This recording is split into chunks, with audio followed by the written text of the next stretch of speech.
একবারে 2-3 পুলিশ দেন তো সাইকেল হলে টান করবো ম্যাডাম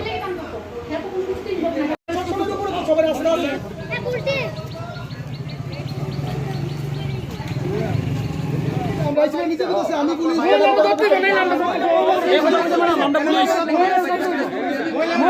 পুলিশ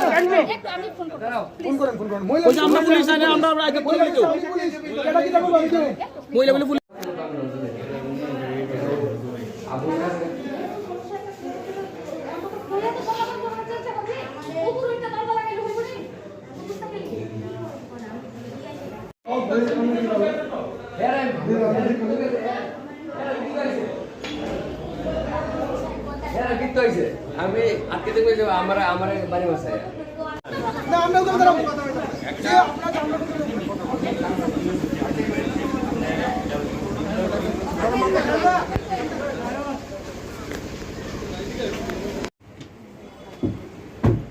নাই আইতেন নাই তো কোন না আছে কোন তো আমরা নাই তো আপনি তো কইতাছে না না কত না এটা মাই ড্রাইভার দিয়ে আছে হ্যাঁ না না টাইম দিতে রেকর্ড না আমি কেন থাকতাম কোন এটা তো মনে আছে কথা বলছে আমি পুলিশের কাছে কেন কথা বলতে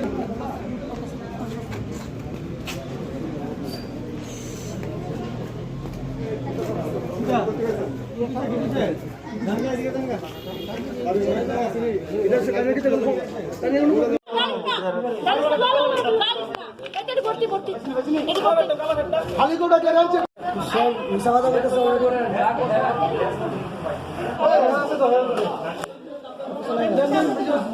এটা মধ্যে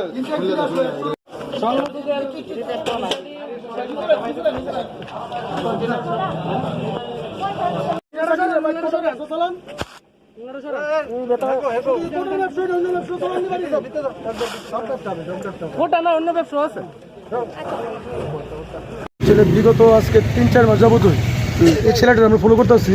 আমরা 10 মিনিট ক্লাবের চারপাশে ছেলেটা লাল কালারের বাইক আছে, বাইকটা নিয়ে প্রতিনিয়ত ঘোরাঘুরি করে, কোটা টোটা বিক্রি করে। তো আমরা এর তাকে প্রতিদিন ধরার একটা পরিকল্পনা করতেছি, ধরতে পারতেছি না, পরিবেশটা খারাপ করতেছে। গতকালকে আমরা একটা ছেলেটা ধরছি, এই ছেলের লিঙ্কে যে কার্তিকে মালটা কিনে অ্যাড্রেস দিচ্ছে। তো আজকে ছেলেটা নিয়ে আসছি, তো ছেলেটা কিনতে যখন গেছে তো আমরা সঙ্গে সঙ্গে ঘরে ঢুকছি, প্রচুর পরিমাণে আমরা এর ঘরে মাল পাইছি। তখন ওর বাড়িতে ওর মা বাবা, ওর ভাই, ওর বৌদিবুধ একজন বর্তমানে পুলিশে আছে কর্মরত। ওর বৌদি কইছে তখন যে এই পুলিশে চাকরি করি, কে কী করবে দেখে নেবে। সেই জন্য প্রশাসনের কাছে আমাদের একটাই দাবি যে যাতে পর্যাপ্ত পরিমাণ শাস্তি ব্যবস্থা হয়। যুব সমাজ দিন কিন্তু ধ্বংসের পথে যাচ্ছে। আপনারা মানে গিয়ে পাইছেন ভিতরে? হ্যাঁ, সঞ্জন কি পাইছেন? ব্রাউন সুগার পাইছি, একদম অনেকগুলো ব্রাউন সুগার কোটা পাইছি, তারপরে খালি কোটা পাইছি প্রচুর পরিমাণে, ইনজেকশনের সিরিঞ্জ পাইছি অনেকগুলা, এবারে কোটা যে বিক্রি করে যে ওইগুলার যে ওয়েট করে ওইসব মাপুনি যন্ত্রটা পাইছি ভিতরে আমরা।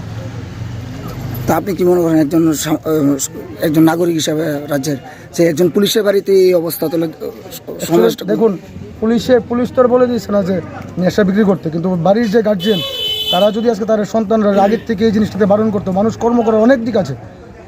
তো বাজে পথে নেশা গিয়ে নিজে নেশা বিক্রি করে নিজে পয়সা উপার্জন করছে, কিন্তু বিভিন্ন পরিবার নষ্ট হয়ে যাচ্ছে, যুব সমাজ ধ্বংস হয়ে যাচ্ছে। এখন আপনারা কি চান?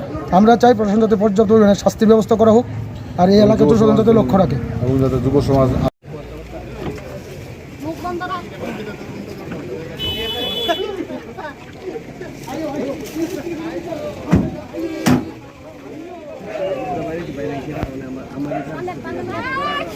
করে বললো তুমি একটু আসো, এখানে একটু ঝামেলা হয়েছে। তো এলাকার একজন হিসাবে আসলাম, সেই তো সামাজিক দায়বদ্ধতা আছে।